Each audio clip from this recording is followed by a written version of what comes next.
बहुत ही यूज़फुल चीज़ बनाने जा रहा हूँ आपके लिए ख़ास। अब हम इस लकड़ी को ऐसे रखेंगे, इसके ऊपर 2 ग्राइंडर व्हील लगाएंगे, इसे अच्छे से फिट कर लेंगे।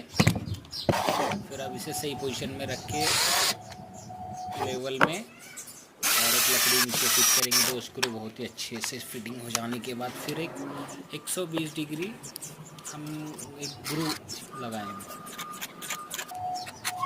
ये मार्किंग कर ली, फिर इसे भी फिट कर दिया अच्छे से। और हम कोई भी हमारे ड्रिल मशीन के बीच पर धार लगाने के लिए सही एंगल से सबसे बढ़िया हैक टूल बना